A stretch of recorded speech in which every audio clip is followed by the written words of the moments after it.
Baik, kita sambung guys. Panjang video ni kita dah terangkan macam faktor-faktor yang menyumbang kepada kos renovation ataupun kos-kos untuk construction dan sebagainya lah kan, khusus untuk rumah seperti rumah teres, rumah semi ataupun rumah banglo lah. Okey, kemudian kita ada terangkan juga pada video-video kita yang terdahulu ialah macam mana secara asasnya workflow kiraan kos-kos seperti kabinet, kos-kos untuk extension dan juga kos-kos untuk electrical fitting. Kita ada bagi pre-intro apa elemen dan cara kira kata kos untuk perkara-perkara yang saya sebutkan tadi lah. So akhir sekali ialah kita dah tahu semua ni apa kita nak gunakan info tersebut, apa yang kita boleh manfaatkan dan gunakan dalam keputusan ataupun kita punya projek lah kan. Of course lah kita nak fikir macam mana apa yang terbaik bagi kita buat keputusan. Kita dah faham info ni guna dia untuk apa. Contoh kita tahu faktor yang menyumbang lebih tinggi kepada kos, faktor yang menyumbang kepada kos yang lebih rendah, dan juga kita tahu faham cara kiraan. Again, nak buat keputusan, adakah dengan tahu harga saja sudah memadai untuk kita buat pilihan? Kan kadang biasalah dalam dunia ni kita klien ni biasanya nak cari kos yang paling minimal, tapi nak dapatkan wish list dia yang mungkin jauh tidak setara dengan dia punya kos tersebut. Manakala mungkin kontraktor ataupun vendor dan sebagainya dia nak cuba optimiskan bisnes dia,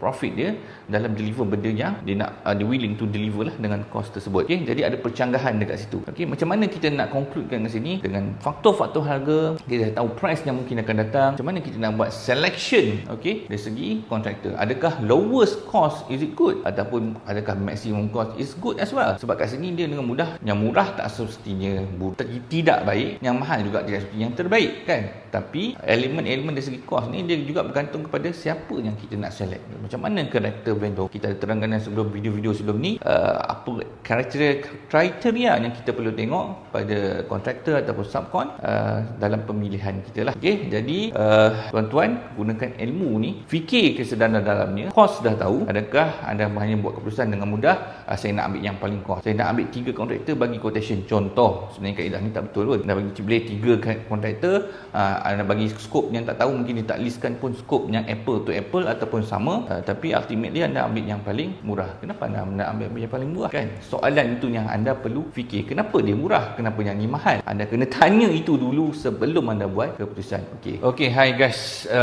So kita dah terangkan tentang primary, secondary dan tertiary cost, di mana ini kos-kos yang ataupun elemen-elemen yang menyumbangkan dalam kos-kos renovation. Tapi bila kita sebut tu, kita nak go sedikit in depth kita nak tunjukkan sedikit preview sikit macam mana sebenarnya kos ini dikira. So kita ambil contoh yang paling mudah, kadang orang berminat nak tahu macam mana kos kabinet dikira lah. Tapi untuk pengetahuan anda, sebenarnya setiap kos dia ada cara yang berbeza ataupun unique way macam mana kos-kos ni dikira lah. Contohnya macam cara kiraan untuk kos ataupun harga kabinet adalah berbeza dengan cara kiraan untuk kira flooring ataupun tiling ataupun plaster ceiling. So ceiling pun ada kos dia tertentu, kalau you nak extend pun ada cara kiraan tertentu, kalau you nak buat pintu pun ada cara kiraan yang tertentu. So dia bukan setakat kata based on luas saja, based on ini saja, tidak.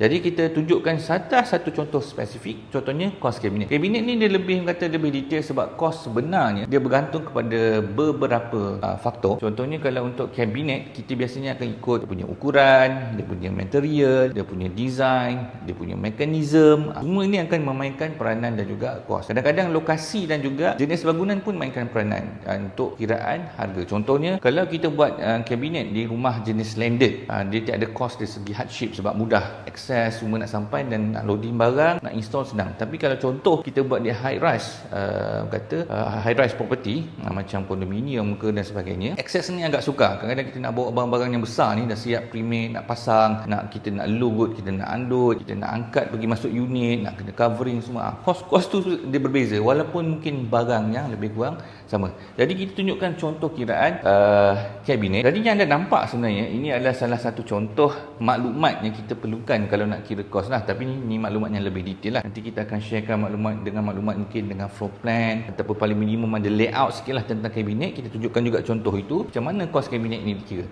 Jadi apa yang penting kat sini sebenarnya kita nak tahu rupa bentuk kan. Sebab biasanya kabinet ni dia akan ikut type lah. Contoh kita untuk kabinet ni kita ada bahagian yang kita panggil base cabinet. Maksudnya kabinet di bahagian bawah lah. Kadang-kadang kita punya abbreviation kita panggil BC lah. base cabinet. Jadi kiraan kos kabinet ni dia ada cara kiraan dia, dan juga kita ada contoh wall mounted hanging cabinet. Contoh macam ni lah di bahagian ini. Yang ni kita panggil hanging cabinet lah. Cabinet yang kadang kita nampak tergantung dekat dinding tu. Tu kiraan dia lain juga. Dan juga kita ada satu lagi elemen yang di mana kita panggil tall cabinet. Jadi secara asasnya ada 3 type of cabinet dan 3 cara kira yang berbeza lah. Dan dia punya cost pun berbeza. Contoh kalau base cabinet ni dan juga hanging cabinet dan juga tall cabinet, macam mana kita nak kira harga dia?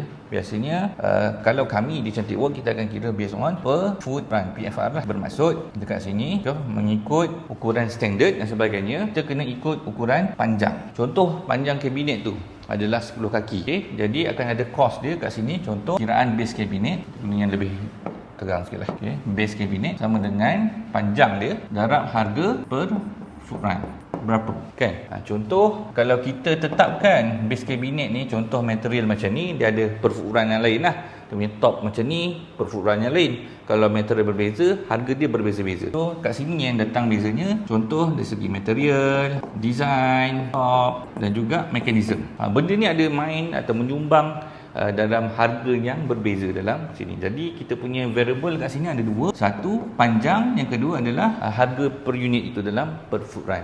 Jadi contoh kalau macam design ni, kita adalah jenis pre-paint. Mungkin kita pakai plywood ke, kita pakai MDF ke, terpulang. Tapi kos dia contoh, katalah panjang kabinet itu adalah 10 kaki. Dan untuk kiraan spray paint ni mungkin kira RM1,000 per kaki, per foot run. Maka kos untuk kabinet anda lebih kurang RM10,000. 10 darab RM1,000. Itu contoh kiraan kalau kabinet. Maksudnya dia bergantung kepada panjang dia dan juga dia punya cost PFR dia per foot run ni. Per foot run ni again dia bergantung kepada material, design, jenis countertop, mekanisme dan sebagainya lah.